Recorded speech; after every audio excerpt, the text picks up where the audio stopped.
case you didn't know, Black Lives Matter.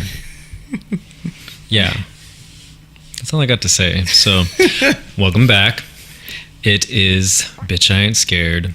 And we got some goodies for you today, to not fully close out the month because we still have a little bit of time left, but it is Black History Month. And, for people who aren't black, because, black people celebrate Black History Month all the time. Including the speaker. This is a time that it's reminded that there's a lot of things we were not taught. And I think even in the horror genre, we can apply that. There's a lot of things that we overlook, especially when it comes to characters who are black or creators who are black, directors, writers. So if this is too much for you to handle, have a seat, buck up, pop a Zanny, and get with it. I'm Nate the Fool. And Rob the Scholar here. Yeah, I wanted to do an episode and talk about the black presence in horror movies. I wish that I can date back all the way to the 60s and 70s. There's great examples there, but time is money and I don't have it. I wish that I had a lot of time to watch all of those, because movies from the past, I think, would be really good to just put in my memory banks and just be able to have knowledge of those types of movies. But again, there's been plenty of examples in my generation as well as next generations to come, and we're in there. We just there's obviously a trend that goes on when it comes to black characters in horror films, and they all fit a certain way, and I think there's something to why black characters or black actors are in movies for specific reasons, and why there is just this high level of deaths when it comes to people of color. So, but we're still going to have fun. It won't be super, super serious. It's just more of an acknowledgement, and like you said, Nate, a reminder. So, first, I want to say today, happy birthday to Jordan Peele.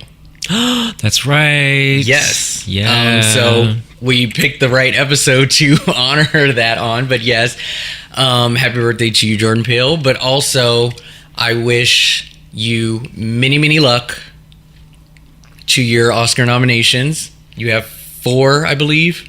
Yes. Best Picture, Actor, Writer, and Director. Yes. Those are the big ones. Yeah, those are very big ones. And you know what? If you don't win, you got nominated. I mean, especially for a horror flick that hasn't been this big since Silence of the Lambs, and that was what? That was like 80s? Almost 30 years ago. It was 90. 90s, okay.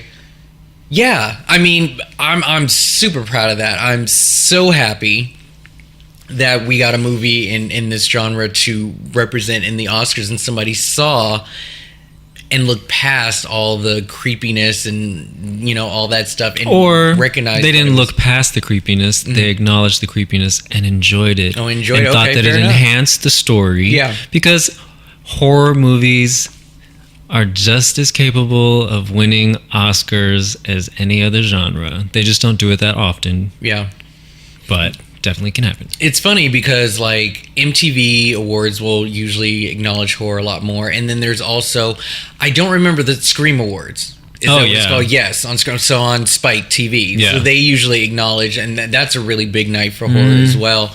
So it's really nice for them to jump ship, and we'll never be on Nickelodeon. But no, I don't think so. No, probably not. I mean, I feel like something that's really gentle. If Goosebumps got nominated, yay. Yeah, not Goosebumps, but I do feel like there's been something that was a PG-13 deal that got nominated, but it wasn't too intense, but it was still a horror movie. Oh, that would be the day. I'll have to look back into my catalogs. Yeah, but again, happy birthday to you. Woo. Do you have anything for us?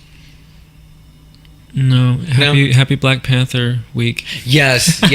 Black Panther came out, and Oh, what an amazing movie. Jesus. Like, yeah, I've been in a funk per the usual, but no, I've really been just not great. Just had a lot of heavy shit, and I needed that movie. That really lifted my spirits. Very good. Very happy. Yeah, very happy. And so, speaking of Black Panther, Mm-hmm. it stars the scene stiller, the MVP of Black Panther. I mean, my God. First of all, one thing. Okay, so we're talking about T'Challa's Denai? little sister. Oh, I thought you were talking about Deny. Oh, you're talking about Denai. Oh, well, Because I thought you were about to like go into like a Walking Dead moment. No, I would love to. But yes. No. Here's the thing. So Black Gotcha. Panther had tons of standout performances. Yes. Denai, definitely. She's awesome. And yes, I was going to, talk about her too. But I'm sorry, Letitia Wright. was brilliant. Yes. Brilliant. And here's the thing. Up until this point, she has been in stuff. Yeah. The platform either isn't as popular to showcase her, or her roles haven't been as big. But this woman has been in stuff. I've seen her in a gay British TV show called Cucumber and Banana. She was part of the Banana. Oh, she was in that? That's funny. She had a really big part. I never watched it. Yeah. I mean, I watched like an episode and then I gave up. I don't know. Yeah, no, really good. And then she was in Humans. yes, she was in Humans. She was a big standout role. I think after that was when it was like, oh, this girl is phenomenal. Yeah. She had a small little part. She just poked her head in Commuter that just came out about a month ago. Liam Neeson, he's on the train. Oh. And she came in, did one little thing. Interesting. Yeah. So, you know what? I feel like there might be some sort of casting director in common with that because Lupita was also in a movie with Liam Neeson. Oh, so I don't know. okay. I mean, whenever I notice things like that, I'm like, I feel like there's some sort of pool that people are like dipping their fingers in. Yeah. Mm-hmm. But I'm just in love with her. She plays So good. T'Challa's little sister, Shuri. Shuri. And can I just say that now that Marvel and Disney are intertwined, I'm putting her with all the other Disney princesses. Oh, yeah. She is a Disney prince, and she is smart. She's a tech. She's funny. She's witty, and she is just an all-around. She also fights. She fought, Yes. and I'm just all so the women fought. Yes, Like Angela didn't fight, but she sure did pull that knife real quick, she was like she ready. was about to do something. she was bringing me storm realness with her gray hair. Yes. I call upon the ancestors. I was like, "Can I get my movie, please?" Please. But yeah, I love the fact that his specific tribe had a defense of just women. Yeah. That was their whole defense strategy. All women. And I love that. In Denai, as you said, man, her facial expressions alone Oh my god. were just top notch. And you don't need hair to pull off an expression. I'm sorry. You don't. That should, like, every look. The best part was when Agent Ross like taps home dude on the shoulder and is like, and she looked at her. Even God. I was like, what? No, I love you that. didn't. And what did he say to her? He was like, "Is she ever going to speak to me? When she wants When to." she wants to. I don't want to spoil this movie. Yeah, we I'm won't. just gonna We won't. leave But it alone. we loved it, and it's freaking amazing. No, it's not a horror movie, but Yeah. shut the fuck up. Yeah, no. It's amazing. It's totally cool. It's Black History Month. Yes. But so Letitia also starred in one of her own episodes of Black Mirror. Yeah. And wow, just so happens to be the episode we're talking about. It's the final episode of the season. It was like a episode mini 6. movie. Yeah. I didn't really track how long It was this like an hour and a half. It was a little longer. Yeah. was. It just went by. It was so easy to watch. But I was like, this is a thing. They're closing out this season with something big. Yes, they are. Yeah, let me pull up a cast list really quick because they had some other folks up They in there did. too. Ooh, Aldous Hodge. Yeah. I was trying to remember his name. Tell me what he's been on. He's been in. I've seen him He in was so much stuff. underground before they canceled it. He's on a show right now called Falling Water. Okay. I think that's what it's called, where people like are connected in their dreams. It looks really good. Can I watch that? I've never heard of this. It's on USA Network, I think. Okay. He was in what's that movie called? Hidden Figures. He was Janelle Monáe's husband. That's probably what I'm thinking about. He's been in. He was in that movie. Not that movie. That show Leverage. That was on a few. I watched Leverage. Yeah, he was on Leverage. Yes, he was the tech guy on that one. Mhm. Yes, okay, I definitely remember him on there. Okay, thank you for that. So yeah, Black Museum, the anthology within the anthology. So fucking brilliant. So good. Oh my god. So, I'm hoping that whoever's listening has watched it up till now, and you need to just skip whatever episode you're on and just go to this one. This is actually, I think, the second episode I watched. I Was feel it the second one? yeah, I think Yeah, so. I just went in order, and I'm glad I saved this for last. I didn't mind that at all. But I watched it a couple times. It was great. Yeah. Oh, you watched it a couple times? Really? I do want to watch it again. I like anytime someone's like, I haven't seen it yet. Well, we're gonna sit down and watch it now. Right? Set aside an hour and a half. Okay, so I think, well, what I would like to do, you just let me know, but we should just go through each story. Okay. I didn't really catch the names of each story, but Oh, did he say?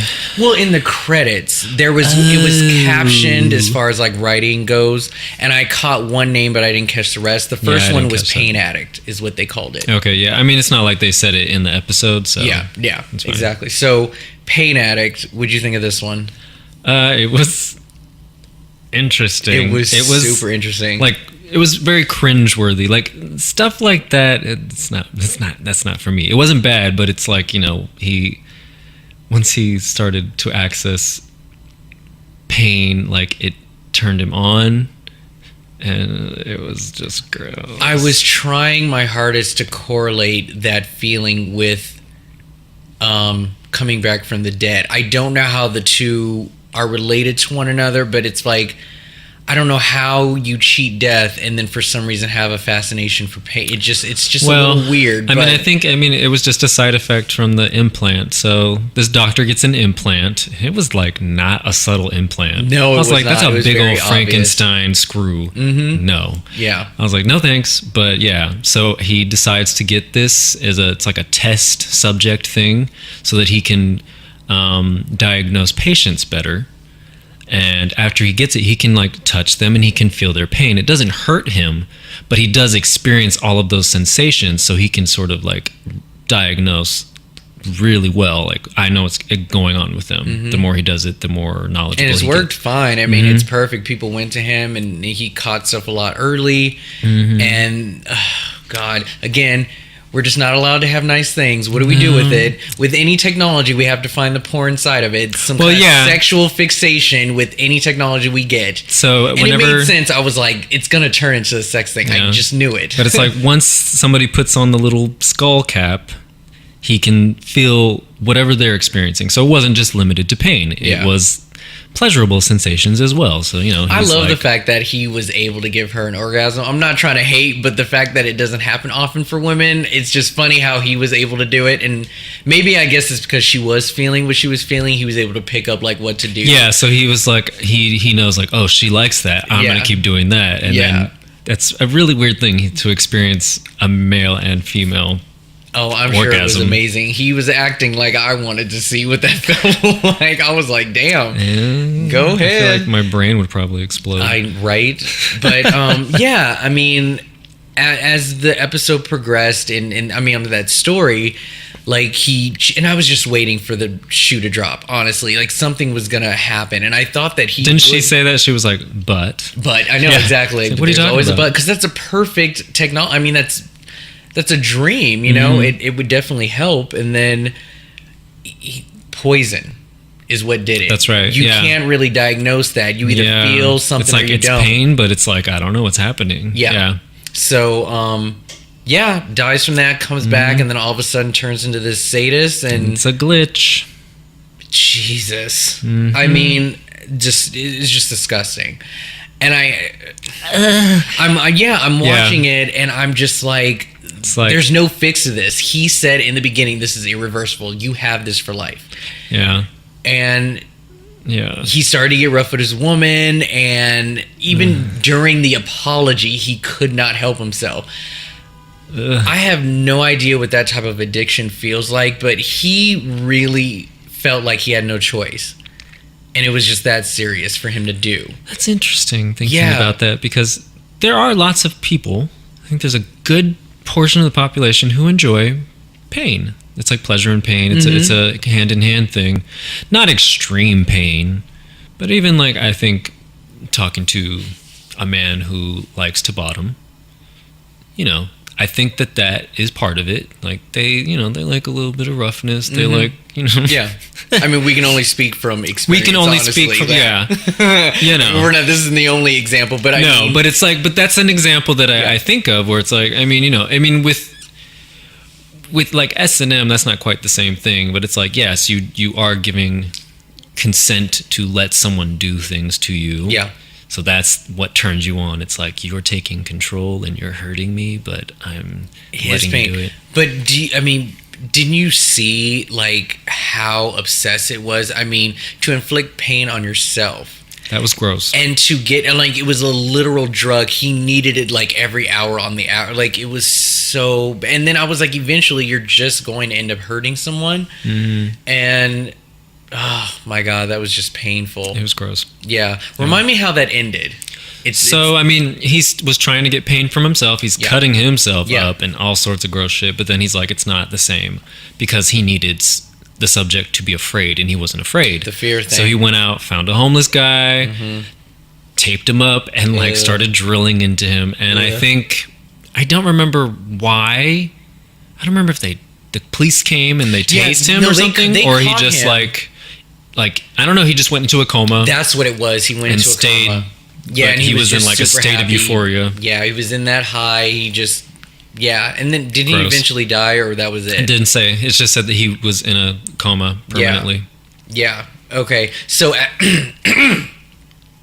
at this point of the story, what were your opinions about the guy, the Rolo? Oh, he was, or whatever. What'd you think of him just to this point? A creep. He really just right away? Yeah. Okay. Yeah. He was a creep, total creep. Well, obviously there was something about him. There was some kind of revelation. I mean, because the fact that he's involved with these stories made his character obviously more suspicious.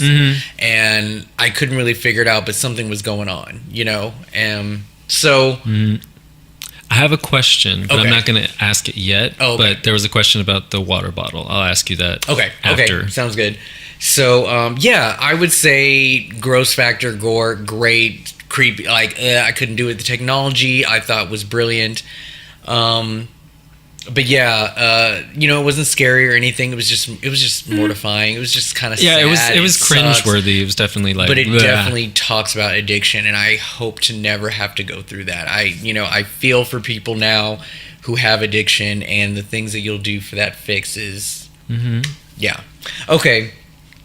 So the next story has to be the saddest. Yeah, I think. I mean, the main story, that was a pretty unfortunate event. But this one, oh my God. Now, I don't have a name for it. I just called it, like, 2-in-1 is Teddy. what I called it.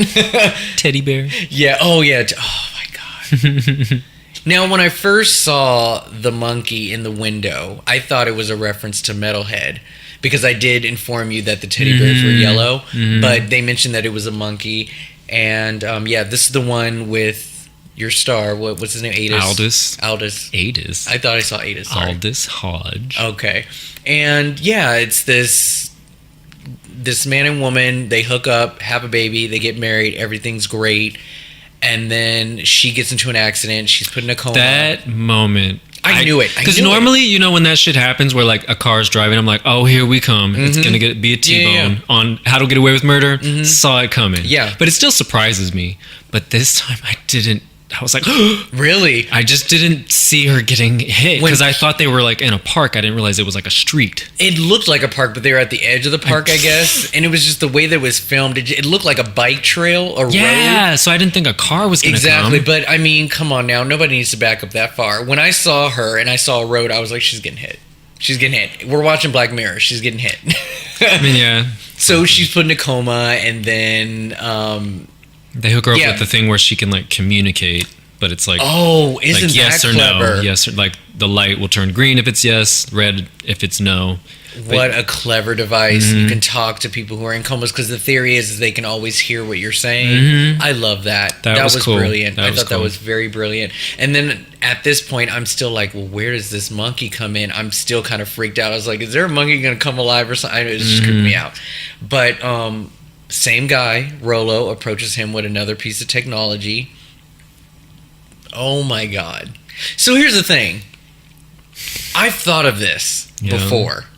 Like having a consciousness or somebody else inside my head to like, you know, just to, I mean, because technically it's like telepathy.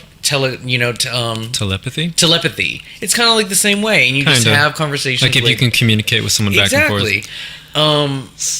But here's the thing: the way that it was presented, it sounded like a great idea. At the moment, they really didn't have a choice, and you're only thinking about your child. They had a child together. She wanted to see him. He didn't want to pull the plug. Consciousness will give her her own like ability to just speak freely through him. And the moment that they mentioned that, I'm like, there's no privacy. It's not like she goes to sleep.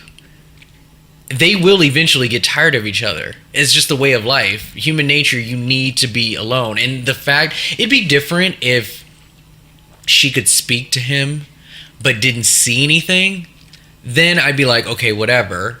But she sees what you sees. Good luck going to the bathroom. Good luck, like, moving on with your life. Like, but I guess when you agree to something like that, it's those vows till death do us part, literally. You know, we're going to figure it out until you actually die. But what'd you think about that technology? I was going to ask you, would you do that? No, it's the whole privacy thing. Like, I there's no way that I can be with somebody 24/7, no matter how much I love them. There's just no way. Yeah.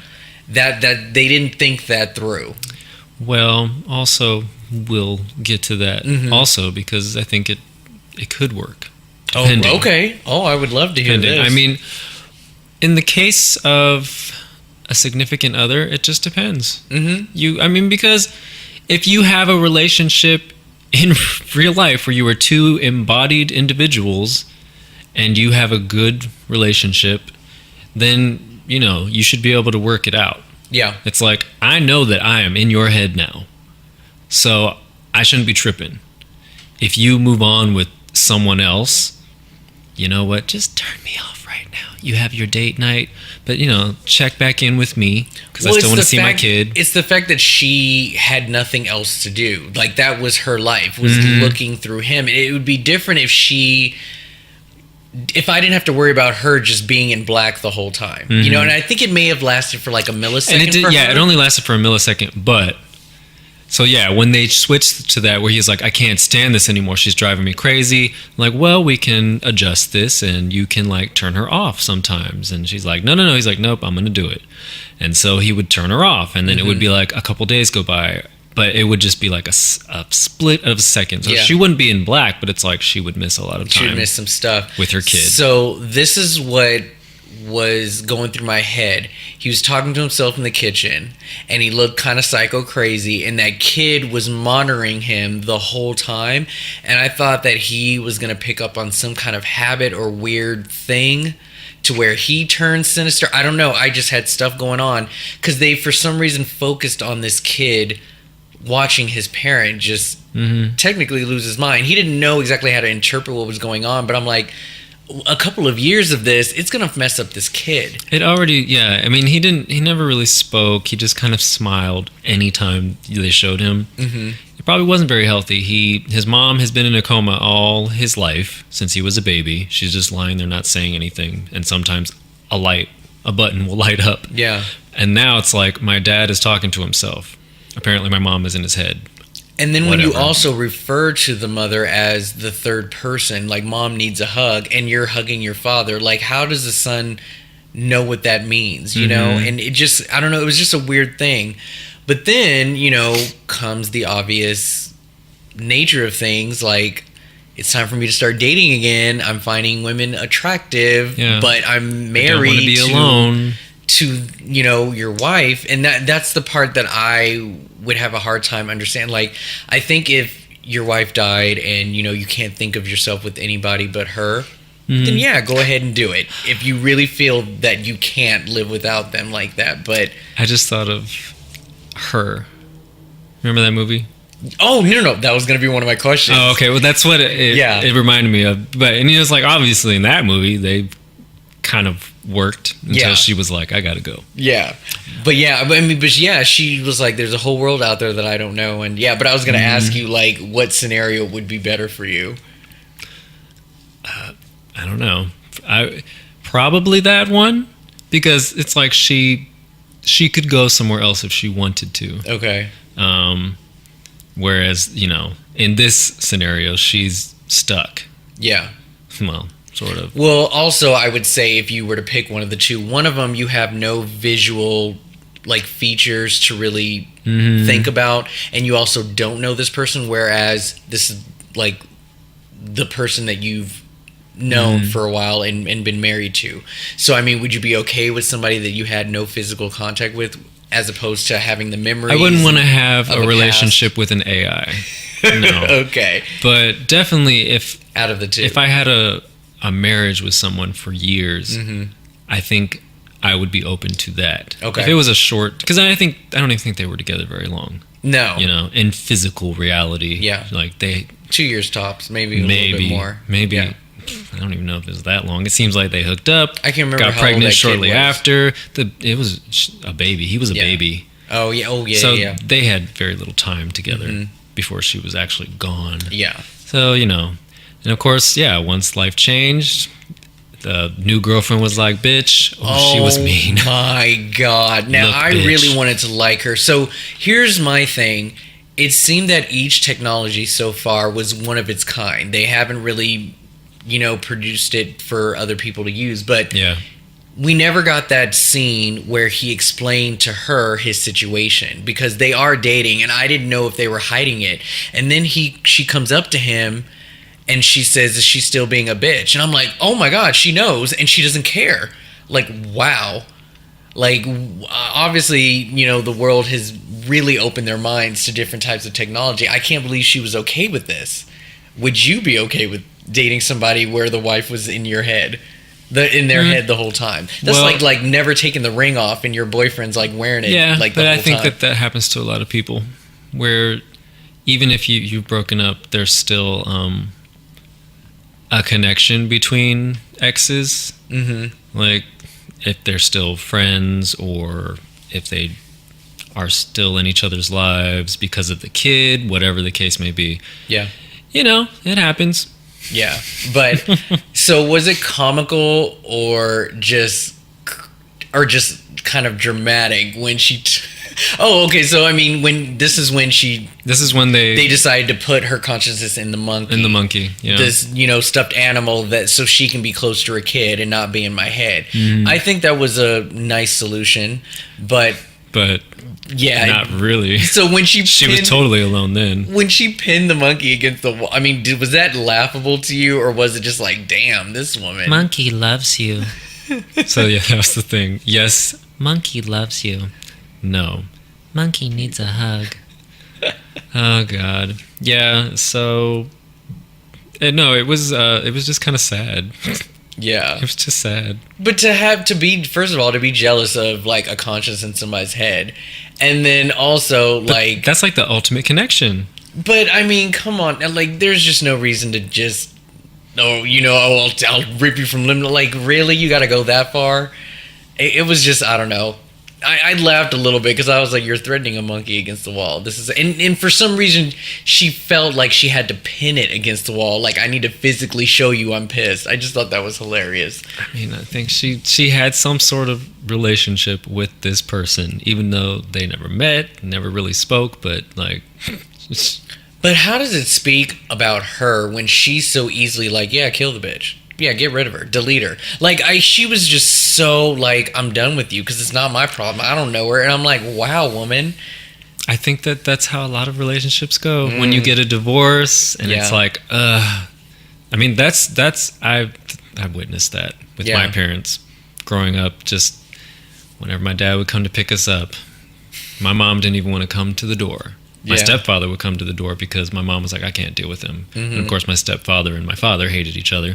So it was just, drama. Yeah. This is how it is. And, of course, the kid, you grow out of your toys. Yeah. Especially if you don't tell them exactly what it is And they that's did not. happening. No, they just let it be. And then, so that I don't even think if they had said it, it's still like, what does this mean? Yeah. Same thing as like mommy's in your head, mommy's in the monkey. Yeah. Come on now. But, so what happened? They couldn't get funding, or they made it illegal to do it, so they stopped everything because they couldn't give her a better voice box or whatnot, more communication. They couldn't like put her in an AI. Yeah, so it was all too late, and for some reason he ended up with the monkey, and what a sad ending. We don't even find out what happens to all of them. It just ends. I mean, they probably moved on with their life, and they said, get rid of this monkey.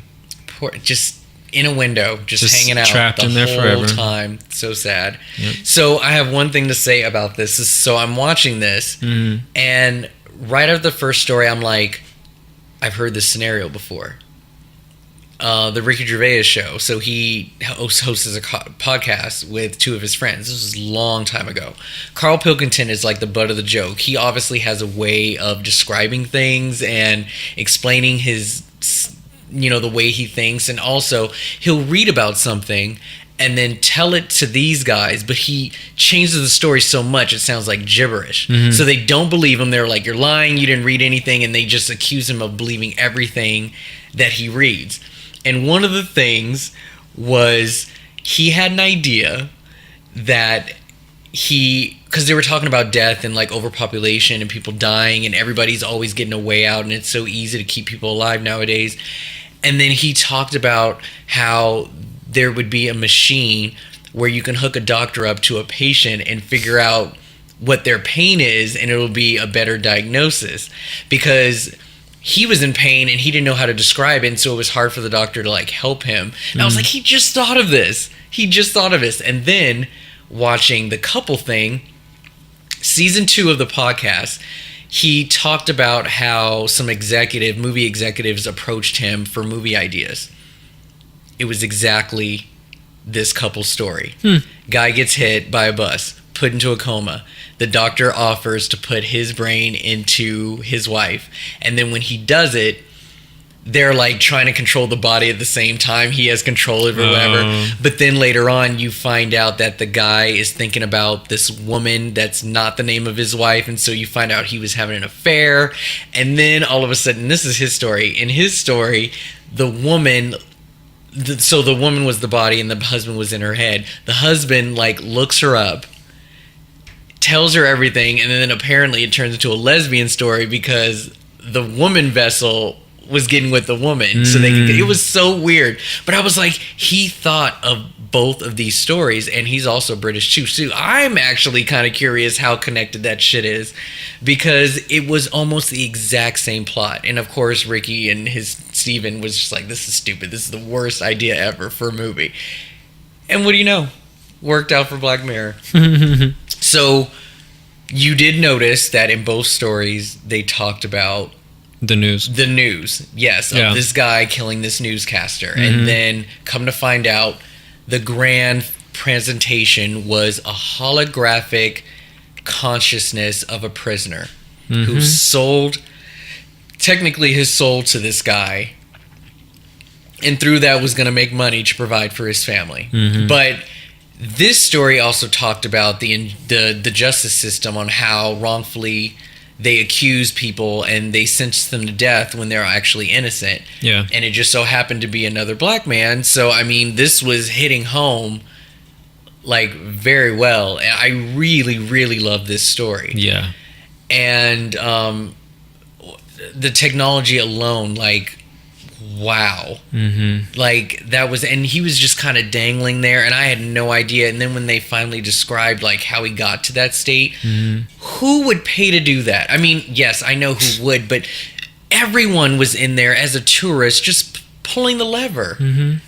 I would never choose to do that unless they didn't inform the people that he was actually there and they thought it was a fake hologram.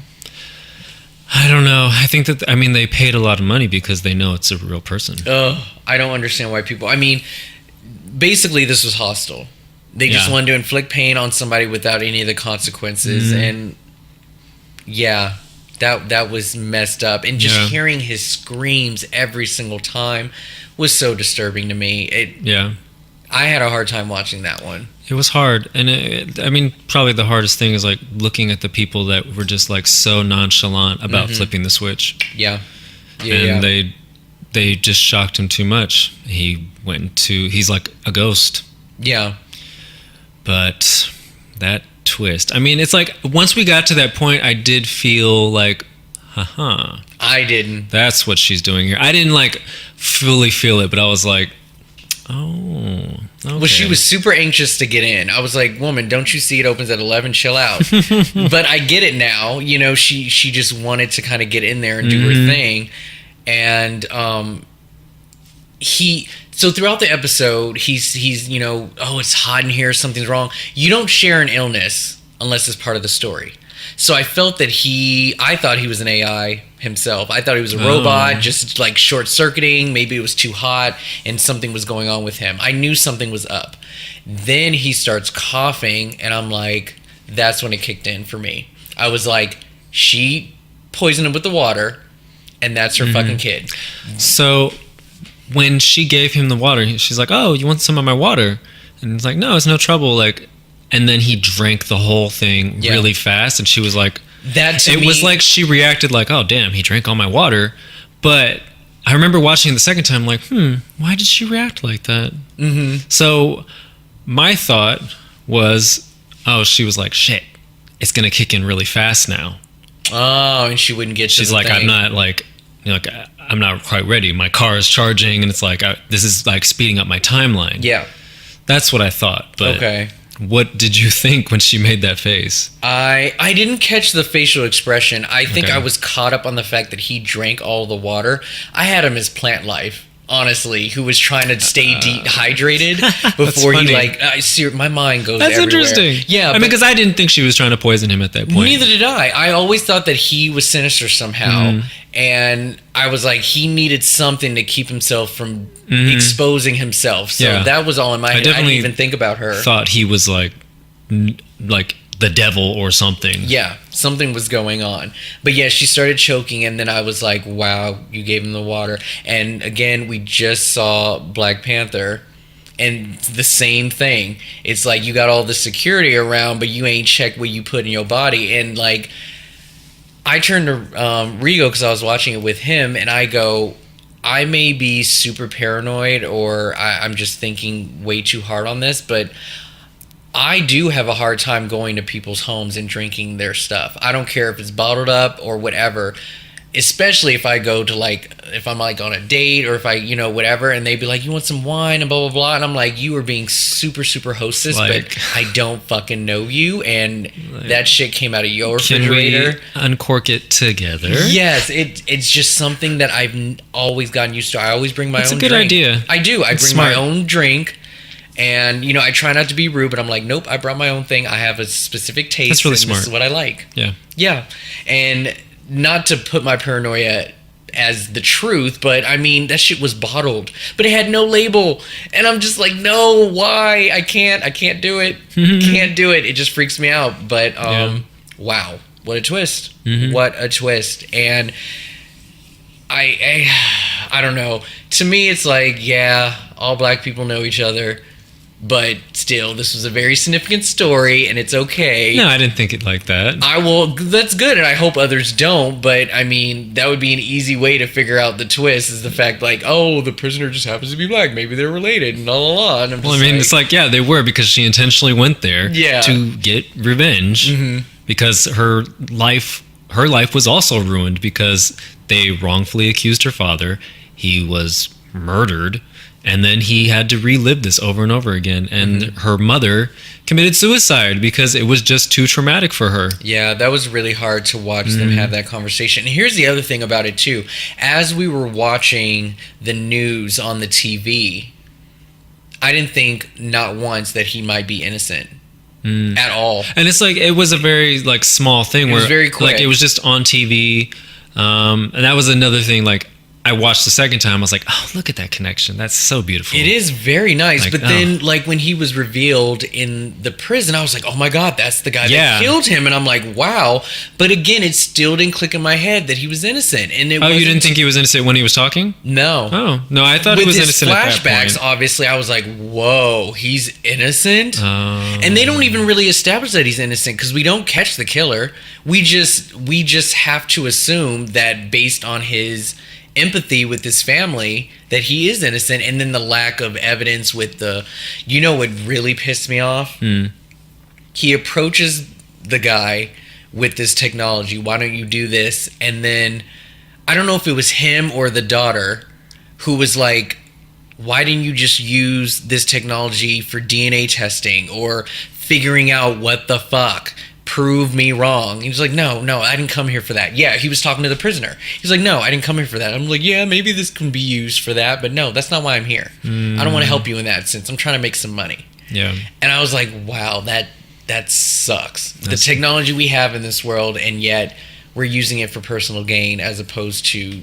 It's the truth. Yeah. Capitalism.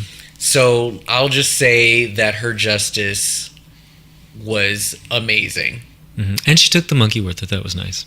Monkey loves you. Well, the other thing is that she also allowed the monkey to watch. Oh yeah, that's right. Happened. And the monkey was like, for her. Yeah, that was nice. The that was really monkey had nice. a front row seat to watch it. I appreciate and that. And then just, I mean, that's moral justice right there for him to be in like forever feeling the pain that he put upon others. Mm-hmm. Oh my God. Yeah. Like. But they're doing that like conscious thing a lot. I've noticed it's a pretty big trend throughout this series now. Is that your literal conscious is taken out and you're transferred into something else.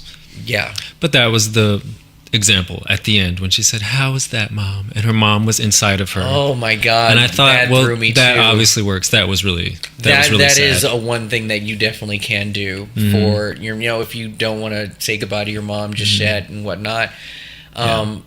Which you wonder, like, when she had it done, because again, that stuff was illegal. You couldn't do that, so it's like, I'm just really curious about the timeline. Is all, but yeah, good episode. And Letitia, who went from British accent to American accent, even though she is British in real life, but it was good. I thought that was awesome. She's good with those accents. Yeah. All right, so let's rate. Well, I mean, do we really? I mean, this one is just perfect. I can put it in order. Okay, but let's put them in order. So for me, Black Museum's number 1. Okay. USS Callister. Okay. Hang DJ. Okay. And then what was that called? Crocodile. And Metalhead. Okay. Wait, am I missing one? one? What am I missing? You're missing Archangel, which probably deserves to be. So Archangel, I put before. No, I put it after Crocodile. Oh, okay. So Metalhead is your least favorite? I don't know. They get a tie. Metalhead and Archangel get a tie. Okay. Yeah. I was thinking about this all day. I have to go with Black Mirror and you mean Black Museum.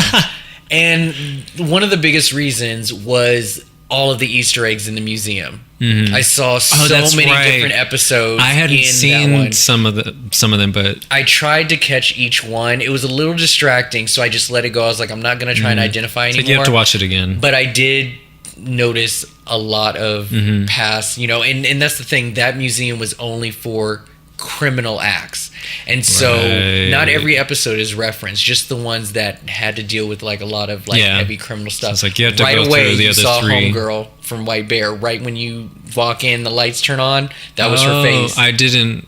Yeah. So I haven't seen that one, so I wouldn't. Oh, okay. So yeah, there was a lot of references, but I think I got more entertainment out of that one because of that. And again, just the twist at the end was great. But SS Callister, Jesus, like such an inventive, and that machine was predominant in Black Museum as well, just right in your face. And so yeah, Callister. I am going to say. Yeah, I think Hang the DJ is number 3. I really enjoyed that one. That one was just a lot of fun. I just love the tagline. The app does work. It is the perfect app. I was torn between Crocodile and Metalhead. Crocodile, I didn't really give too much on it because I didn't like the way the technology was used in that one as an influencer to the main character. Archangel, I love the technology, but the story, I don't remember it as much as the other ones. It didn't give me that heavy impact that the others did. Okay. So I would say Crocodile, Metalhead, and Archangel. I really do enjoy Archangel, but I don't remember it as much as the others. I have more of an emotional impact from the other ones.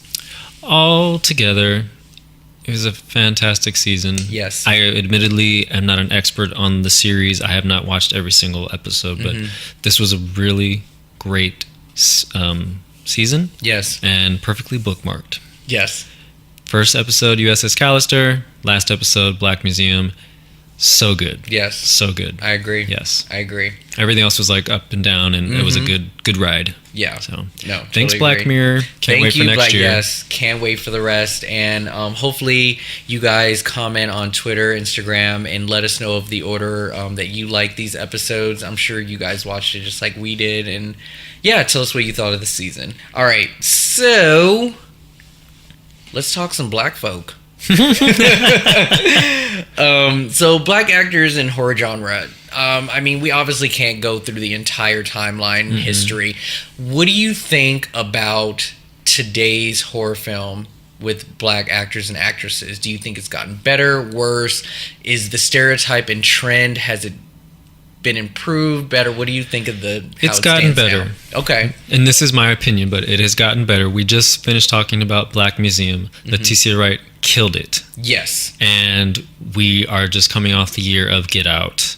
And of course, I mean, I don't know who was involved in Black Museum, but we do know that Jordan Peele created Get Out. And Daniel Kaluuya, he did a brilliant performance. So it is getting better. People are tired of seeing the same bullshit, and we want real characters. We want these characters to be real people. And when you're just throwing them in as a trope to enhance the story of the lead white character, it's annoying. Because it's like you don't care about these characters, and it's like they're not people, which is like the message that is driven home for everyone. Yeah. You know, black audiences who go to see these movies feel really bad when it's like, God, they don't give a shit about these characters. They're killed off. Like, the perfect example of this, I mean, there's so many, but one that came to mind, you remember Dr. Giggles? Oh, I was gonna bring him up today. Yes, go on. What's his name? Dougie Doug. Dougie. Yeah, Dougie Doug. Was he in Dr. Giggles? That was him. And D. Barnes. Oh, there must have been more than just one, because I read about one. There was of them. the cop. Yeah, that's that who saved her. But that's no, what I was thinking about. they're the But first two to go, and they go Dougie at Doug the now. same moment. And okay, so first of all, your friends are shitty as fuck if they're gonna lock you in a room and think that that's a funny joke and leave you. Yeah. When were they gonna come back? Yeah. The next day. I do. Dougie Doug. So that was some bullshit. So yeah, they both got killed really quick. No character development. Nobody cares. It's just that they're black. That happens so much throughout the 80s and 90s. Yeah. It's a terrible, terrible excuse to have black people in a movie. Yeah. Dr. Giggles was 1992. I remember The Cop, and this was like one of the things I kind of want to talk to you about when it comes to black people dying.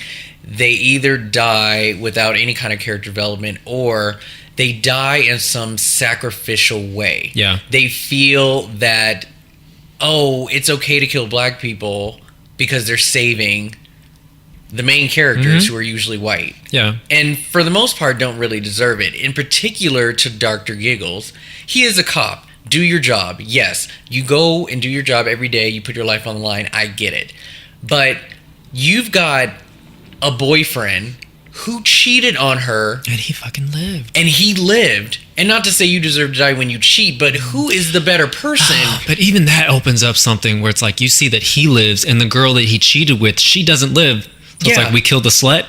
That's some bullshit. Yeah. Slut shaming. Oh, but because the lead character, what did I say? Order of operation: boyfriend, BFF, sibling, then the gay one, and then they never saved the best friend though. Poor best friend. But but just little stuff like that. It's just like, oh, but he went out heroically, so it makes sense. No, we just lost another black character in a horror movie. Yeah. And it just doesn't make sense. But there are tons of these sacrificial deaths out here, and I don't understand why that became a thing. Well, I think we've touched on this in the past a few times. We have. So this book is called Horror Noir. Okay.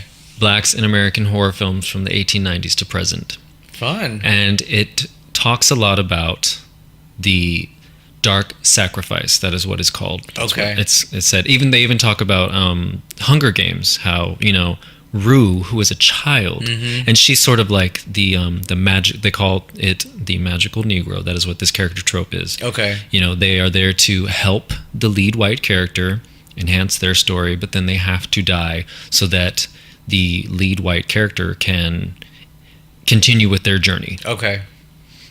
And that's essentially what the cop is in Dr. Giggles in every single movie. And then they also talk about how if this scary monster can defeat the black character, the black man, then it is like the ultimate monster because it's defeated this strong, masculine character. Okay.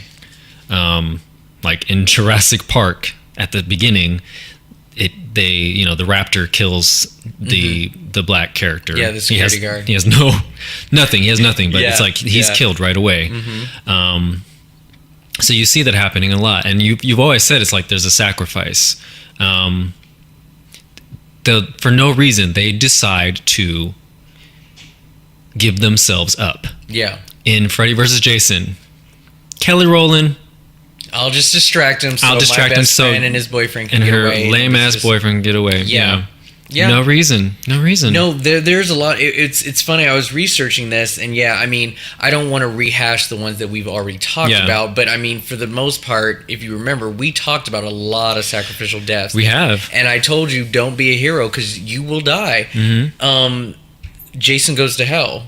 Our little bounty hunter, the guy who hunted him throughout the whole movie, he sacrificed himself. Yeah, and it's always like this, it's like, why? And it's so, apparently that's just their whole life. That was something that, I even spoke to Gennaro because we watched USS Callister. Yeah. And he was like, why did she do that? Why did she jump in front of her and say, no, leave her alone, she'll behave? And then he turns her into a fucking arachnojack. Oh, I know. And it's like, why did she do that? I guess, yeah, I can. But that always happens. The black character will always be like, "Oh my God, let me save the white character." Yeah, it's so weird. Starship Troopers is another one. He had a very small role, but are you talking about the preacher from Walking Dead? No, was that him? He was the young soldier. I can't remember. So his name is Seth Gilliam. And his character name was Sugar Watkins. So he gets I think he gets hit, and then he goes, "Just give me a bomb, and I'll just kill myself with all the others, so you guys can get away." And if there was any chance to get rid of Denise Richards, take it. But she gets to live. I hated her in that movie. I'm sorry. I hated her in that movie. But it's just people like her that get to live. Right. And, these sacrificial lambs, these pawns, are so easy to just give up their lives. And it's like, you are worthy of your own life. Yeah. And it just makes me mad. It just makes me mad. And then, oh, God.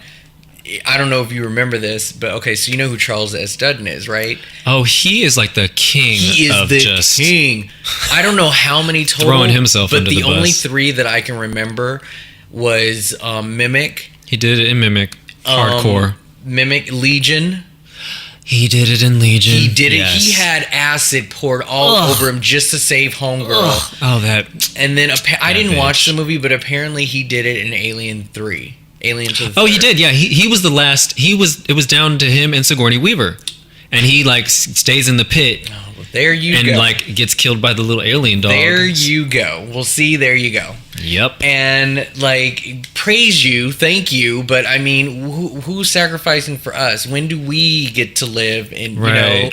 like, yes, we may not be the main characters, but that doesn't mean that we are the ones who are gonna like, thank God that Cabin in the Woods, home dude didn't sacrifice himself. That man was trying to live just as much as she was. Yeah. It was just an unforeseen thing that he would be in the trailer with them, and that just fucking sucked. Yeah. But yeah, I just noticed a lot of that. Mm-hmm. Another thing that I did notice, and it's kind of half and half, because if I really dig deep, I'm sure it's like even. But have you noticed that artists and rappers get to live? It's just sort of that, like, yeah. I appeal to the generation, therefore we're not going to kill the artist and the music that you love. Yeah. But, like, all these artists get to live. Except for Kelly Rowland. Except for Kelly Rowland. But yes, you're right. And they have, it's like, not always, but a lot of times they have such bad characters. I know. They're not even interested. They do not act well in these movies. But even going back to like, there's no Anaconda reason. with Ice Cube, he got to live. I think that was part of the deal, though. He was like, I'm not going to do this unless I live. Oh, okay. Well, that brings up something else. So it was always sorry. Oh no. Well, I was just gonna say it's always rumored about this, but then somebody else kind of backed up the theory. It was LL Cool J. Yeah. He contractedly was just like, you're not killing none of me in my movies. Like, fuck you. Which he lived 3 times. It makes sense because it's like, you know what? I've grown up watching all of these movies where black characters are just discarded and they die. It's like, I'm not going to die.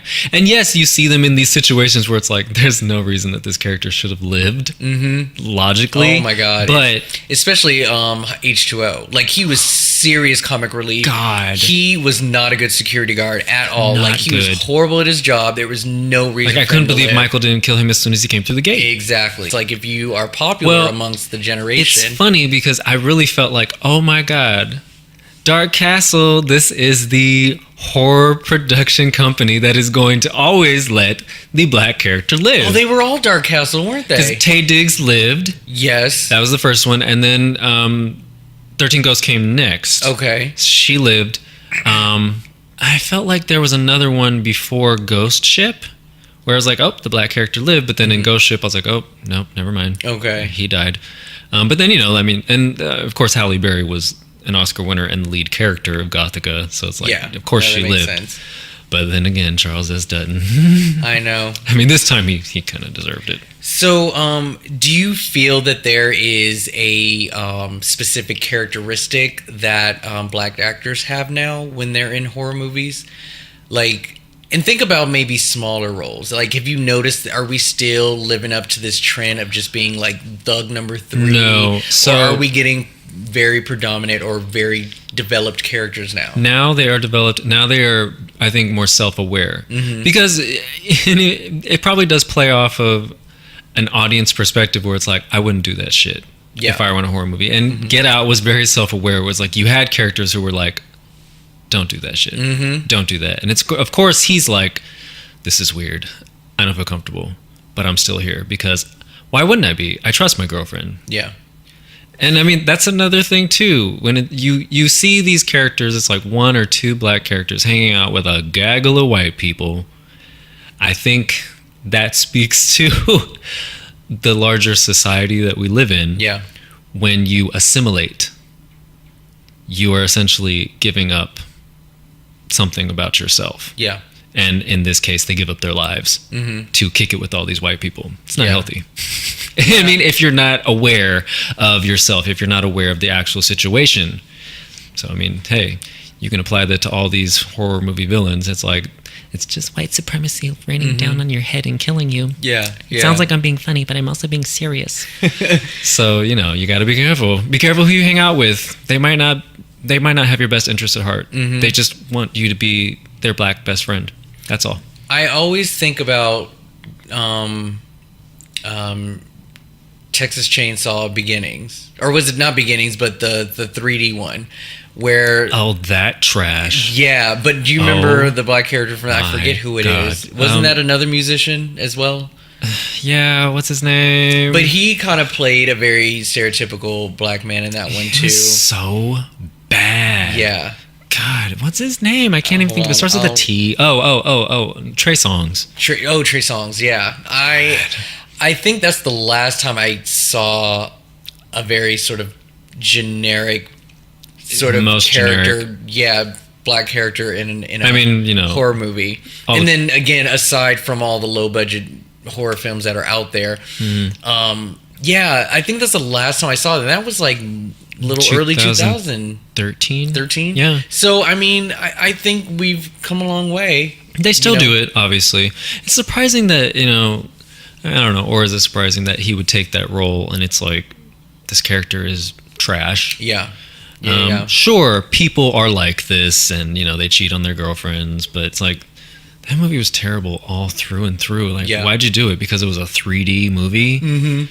They treated the characterization of all the people of color in that movie terribly. Because, the best friend was Latina, but she was a slut. And her boobs were out all the time.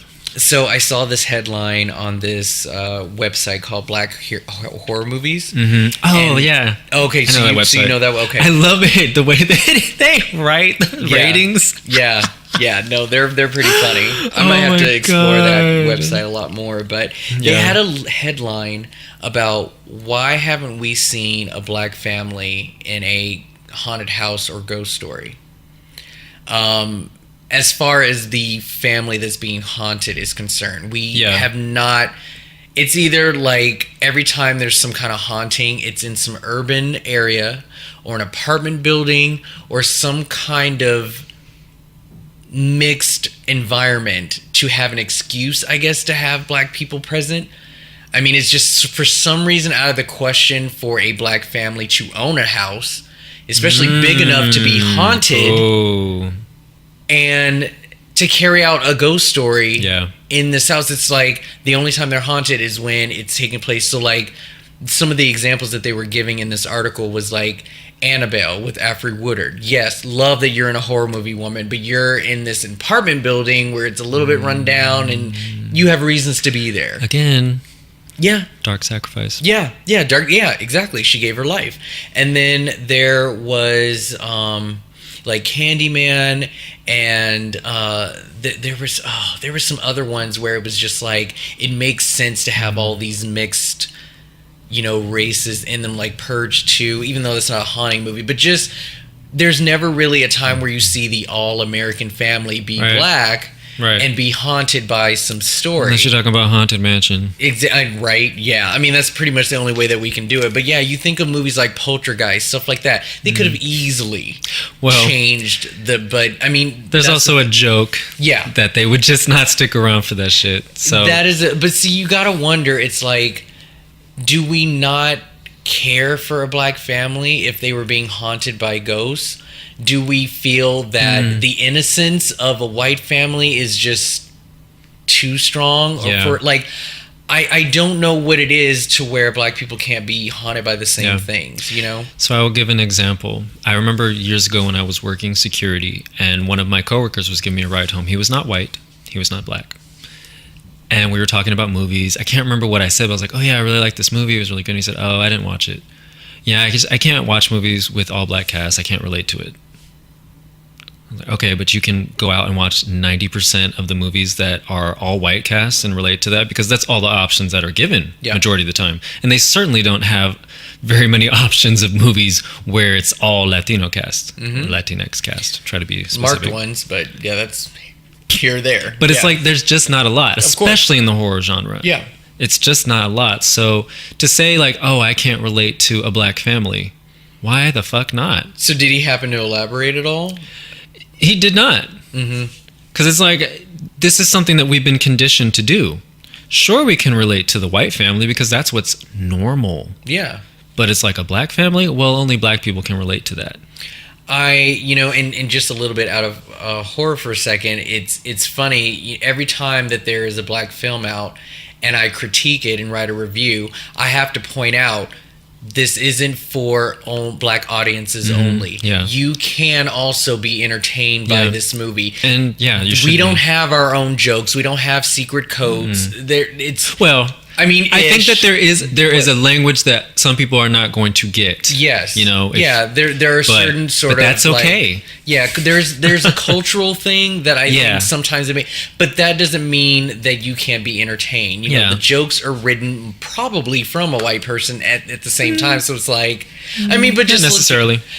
Well, I mean, I'd have to think of some examples. I mean, I feel like, and also giving credit to actors and performers, they come up with a lot of their own things. Like there is, they ad lib, I think. Just like, I mean, this might not be the best example, but Mekhi Phifer in I Still Know What You Did Last Summer, he ad libbed a lot of his dialogue. It wasn't in the script. He did his own thing because they said, we just wanted you to be yourself and be natural. By the way, they killed tons of black people. They killed all the black people in the movie except for Brandy, and they almost killed her. Yeah. They almost killed her. I was like, really? The only reason they didn't kill her, I guess, is because it was Brandy and she was hugely popular at the time. Fucking up in her favor. That was 4 in line. Like, if they really took out all of them, like, come on. And Freddie didn't die? Come on now. I mean, they still killed the Latina. Yeah. So I know. Balance it out. But, okay. Well, I mean, but I just kind of wanted to point it out. Like, this is one genre that we haven't really touched yet. And there are other types of, genres out there that I think could benefit from having a black cast, or not necessarily benefit, but just like, what's the difference? Well, there's no difference. There's no difference. We've seen this. We saw how successful Get Out was last year. And after $400 million worldwide, we've seen how successful Black Panther is. Mm-hmm. I think it's been probably like the most successful so far. Yeah. Black Panther's about to be the new face of Marvel. Not even knock on wood. I mean, shit. It was the shit. And it wasn't just black or African American audiences going to see this movie. Yeah.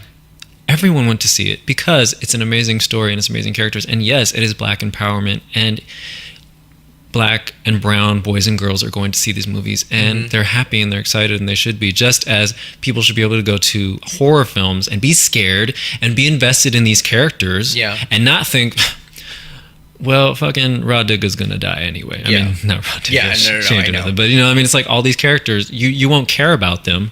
So it's like, why even go watch this trash? But this is what I don't want to see. Yes, it's been shown that having a black lead, let alone a black cast, can bring money in.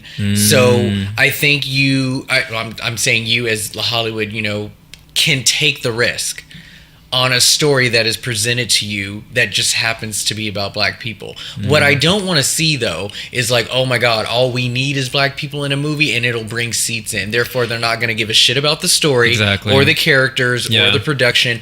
I want these characters to be thought out just like you do with any other character in a movie. I don't want an oversaturated horror phase where every movie has to have so many in them, because that's the key now to get people in theaters. I don't want to see that. This is not a cash grab. Do not just try to take advantage of black and brown audiences because you think, oh, well, yeah, we're making money now. Exactly. It's the trend. I want to see smart written characters still be written into these movies. And also, just the same as like when Angelina Jolie did the movie Salt, that was originally written for a man. Why don't you take a script like, this is an amazing script, but you know what?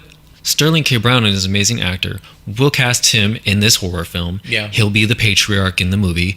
And why not? Yeah. Why is it like, oh, Caucasian male, 35 to 45? No, it's just, this is the father character, or this is the lead character, this is the lead actress. And actually, for once, cast the best actor. It's not, don't say like, oh, well, we cast the best actor to play... I can't think of her name. Nina Simone, and it just happened to be, a white actress with blackface. Yeah. No, I get it. I get it. So let me ask you. I know you get it, Rob. But okay, so let's just say that in the future we come out with more horror movies, and they decide they want to cast like a predominant black actors and actresses. Do you feel that each of these movies, particularly in horror, just for the sake of argument, do they have to sort of have some kind of social commentary that's only relatable to black people? Because just think about like Black Panther. Great action movie. It is definitely falls into the superhero genre, but it still managed to put the social commentary in there. Does every black movie, maybe in horror, have to have some kind of like underlining cause to it, or some kind of commentary or saying in order for it to succeed?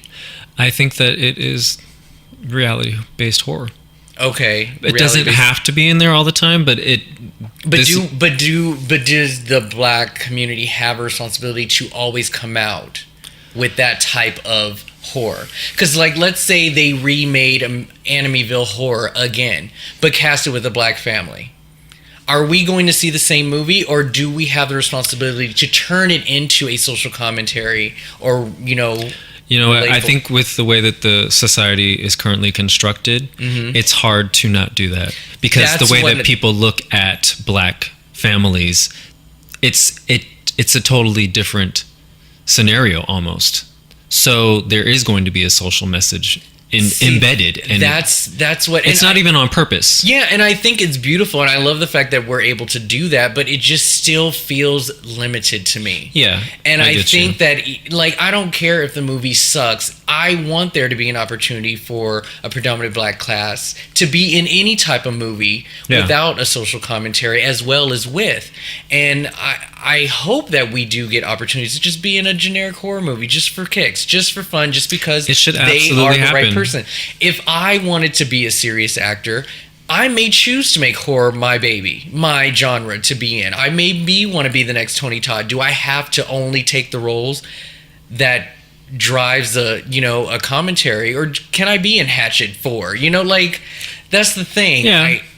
It still feels a little limited, but I love that we're still doing it, though. And I think I'm not against it. Right now, the strength in social horror is that it gives a voice and a message to represent the black community. This is my opinion. But it gives it more clout. It gives it like this heaviness. It's not only scary, but it's like, this is some real shit. Yeah. Versus if it's just a slasher film, which they've had these movies where it's like, it's a slasher film, it's a Scream knockoff, and there's an all-black cast, but they don't do a good job. Yeah. It's, just a generic, watered-down, whatever version. Oh, God. That one with Marcus Houston. Oh, Jesus. Oh, those, and they were so popular. God, yeah. And they're popular because it's like, black audiences just want to watch these movies, and they know Marquez Houston, so they know Omarion, so they just want to watch something. It's like, we know that it's not 100% on Rotten Tomatoes, but we want something. Exactly. Exactly. So I have a question. I don't know if you can answer, because you may have to think about it. We've talked about, just the proximity of surviving black characters. Is there proximity to whiteness? I know. Is there any black character that you actually wanted to die? I actually came up with two. Sure. I actually have two of them. If they were just like shitty ass people. I'm trying to think of a character right now. Yeah. like. We kind of talked to one a little bit back in the day. Who? From the remake of The Fog. We didn't really want him to die, but we were just like, anyway. Yeah. So we talked about him, so that's kind of an example, but if there's anybody else that you thought of. It's just not stellar acting, that's all. I know. And it was just poorly written. Yeah, I know. All around. I'm not sure. I would have to think about it. Okay. I'm sure that there have been characters like, they're not a nice character. Yeah. But they somehow survive anyway. Can't think of anything, though. So, I'm sorry to say, I actually wouldn't have cried if Busta Rhymes died in Resurrection.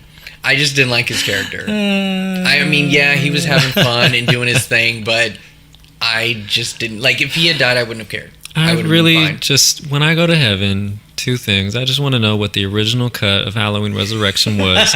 And I want to see the original cut of Curse. Like, what was going on? Were they really that bad? Because what we got was not great. So, couldn't be that worse. The only other character was Tyler from Child's Play 3. The little boy? Couldn't do it. He was the most annoying jack-off kid I have ever seen. Like, I could not stand stand him. He's a little He was boy. such a fucking baby. I don't know. I just couldn't with him. That kid was annoying. I'm drawing the line at a child. No, Rob. No. He was so annoying. I wouldn't have mind. No. I mean, so were there any characters that you would like trade places? Like, is there a character that, like, a black character that was just discarded and killed, and then a white character that got to live? Oh, would you have like trade? I mean, there's lots of characters that I can think of. Oh, give me an example. Go ahead. So, okay, I'm about to get in trouble. So, and I just feel like dramatically, it would have been really good for the story. Okay. Dewey should have died in Scream 2.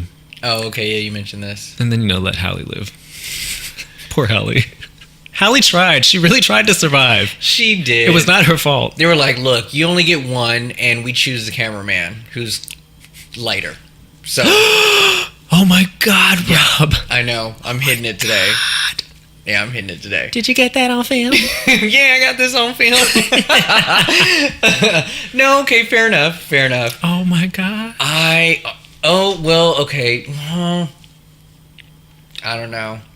I don't know. I can't think of any that I would trade. I mean, if I think of somebody, I don't know. That's a really hard question. Do you have any other ones? I'm curious. Trade places. I'd say this. I wish that God, what is her name? What is her name? I'm sorry. I wish Rochelle was up further on the Coven totem pole, because they never give her. They didn't give her enough. She's practically the lowest of the pole. She is her and Neb need to trade places. I'm sorry. I would have put her up on. So I mean, or at least they needed to give her more development. Yeah, I know that she didn't. Perpetuates this stereotype of like black children don't have parents. You never saw her parents. We didn't get any of her family. No, it was all about the race thing, which again is what I'm saying. It's just like there's more to us than. But I mean, she said something to that too, where they were like, race was her issue, and she said no, race was not Rochelle's issue. It was everyone else's issue. Yeah, I was like, ooh, damn, she just burned y'all. Okay, singed. So 2 things I wanted to bring up to you in case you didn't know. Black actors you didn't know were in horror movies. Yay! There was a TV movie in 2000 starring Sharon Doherty called Satan's School for Girls. Oh, Taraji.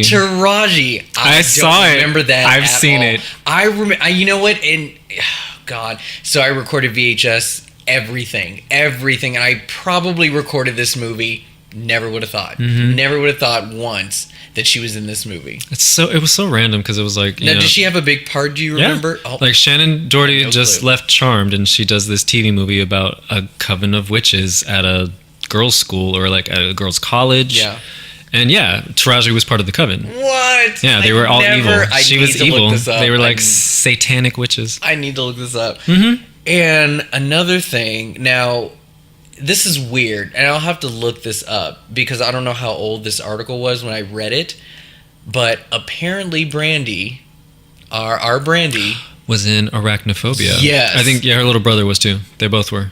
Her name was in the credits. Like, I can pull out the DVD right now, but apparently she was part of the Beechwood family, or because her name in the credits was Brandy Beechwood, and like the other 2 kids had B names. Funny.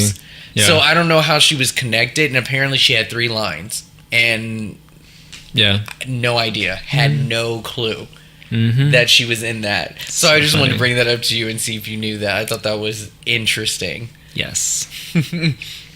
Okay, I don't have anything else more. I mean, I was gonna kind of talk about like characters who lived that we don't remember too much about. I can bring them up. Okay. We need to highlight these characters because besides Jada Pinkett from Demon Knight, there are other characters that live. Remind me if this happened, but okay. So 1991, Critters 4, Miss Angela Bassett. She lived. The Black Sigourney Weaver. She tried to hook it up. No, she tried because she went on to do Supernova as well. She lived through that, right? Yes, she did. Bam, yes. 2 sci-fis down the. She lived. Angela Bassett, love you. Has she ever died in a movie? I feel like she hasn't. She's died. American Horror Story. I think she's died. Oh, a couple times. Yes, of course. But other than that, or at I least don't she know. died once. She died in Coven. Yeah. She lived through Freak Show. I don't know Yeah. about the other one. I'll have She to lived watch through it. Vampires in Brooklyn. Love her. Oh yeah, so Yeah. she's lived through. Yeah, she's Queen Bee. She's Queen Bee. She's done Queen it. Bee. Yes, Angela.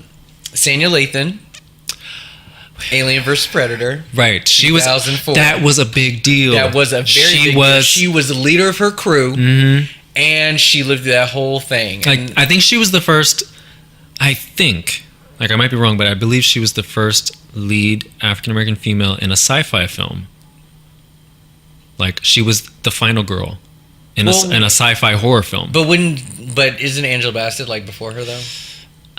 But she wasn't the lead. She wasn't the lead? No, she wasn't the lead in Critters. Oh, okay. I thought she was the lead. Okay, fair enough. Yeah, and Supernova wasn't like so much a horror film. Yeah. You know, I mean, like Vampire in Brooklyn, yes, she survived, and she was and it's like, would they even say she was the lead? She was the lead female, but it was all about Eddie Murphy in that movie. So yes, she was the lead. And the other one that I wanted to bring up, I haven't seen this, so maybe you can tell me if he lived or not. Danny Glover, Predator 2. Yes, he has a like fist fight with the Predator at the end, and he apparently beats the shit out of the Predator. Alrighty then. Well, good for Danny Glover. Yes, praise. So Predator's good for that. That's well, and then they came out the movie and they killed Mahershala Ali really fast. I want to give this. Oh, go ahead. I was just gonna say I'm really excited for the next Predator that's coming out this year. Yes, because it has so many. It has Trevante Rhodes. It has Sterling K. Brown. It has Keegan Michael Key. Yeah. No, there's a lot of black people in the movie. I still haven't seen I don't feel like they're all going to make it. No. That would be probably not. amazing if all three of the black men survived. Plot twist. And I want to give in memorandum of Queen Latifah. God bless her soul. She was given the shittiest of roles and died for no reason in both movies. Yeah. Bone Collector. Yeah. And Sphere. Queen, I wish because you are so strong, and I just hate that you were given these horrible sidekick roles and then died just to get a body count. Sorry. So sorry. But at least you got a paycheck, so I hope you spent it well. Exactly. All right, so that is pretty much all that I have, unless you had something that you wanted to bring up. No, I mean, I think we've really covered it. I will say one more thing, because there was this trend, and it's always the trend. So the first movie out in a series, it's an all-white cast. Yeah. And then usually the sequel, whereabouts, they'll bring in some black folk. Yeah, she they go to college, they learn about diversity in life. Let me just have a black friend, because how can I not? I'm out in the world now. Oh God, they really did. They really did. And it's even movies in the 90s where it was they were in college, that for Urban Legend. Oh, Loretta. Loretta. Give it to her too. That's right, but she was an adult. Yeah. But there was no black students at this college.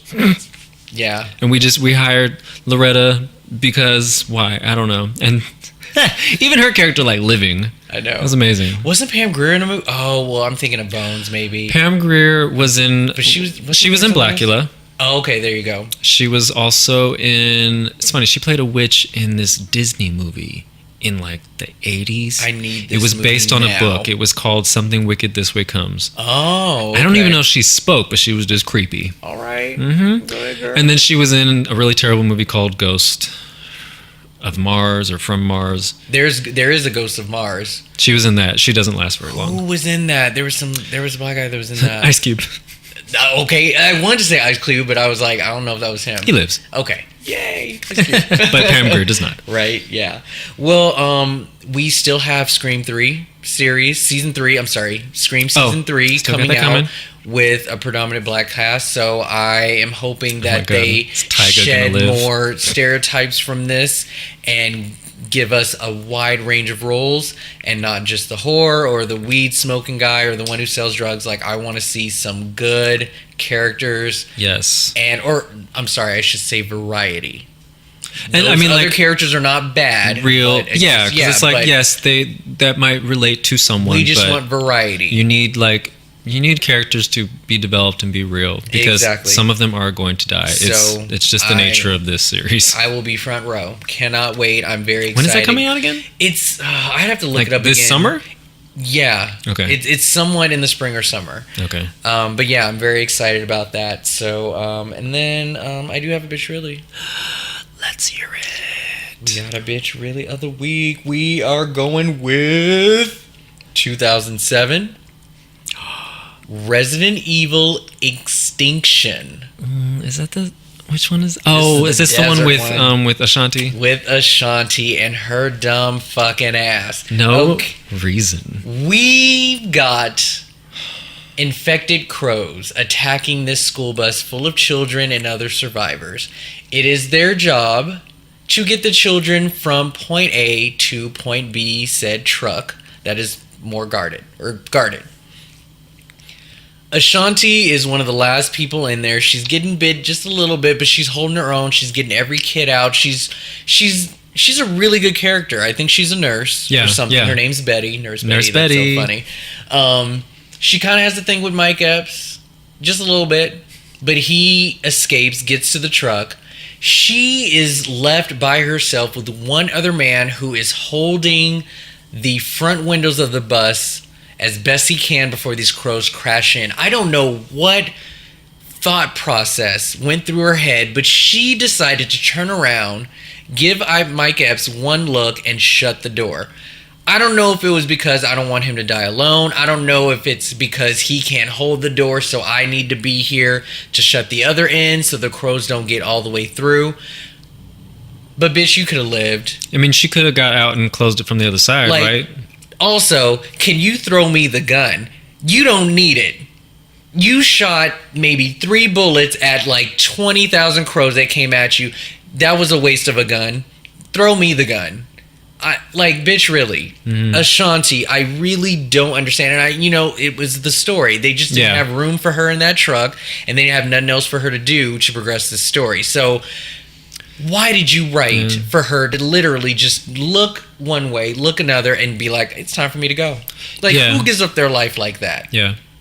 It's lazy writing. It's super lazy writing. And as an actor, it would be like, so why am I doing this? I need you to help me understand why my character is making this decision right now. Ashanti, I'm a little bit mad at you. Mm-hmm. I mean, hey, maybe she had a problem with it. Maybe she was not happy. But yeah, that is my bitch really of the week. I just do not respect that death one bit. I don't think anyone does. Yeah. It was a good one. Yeah. It's like, so again, Black Lives Matter.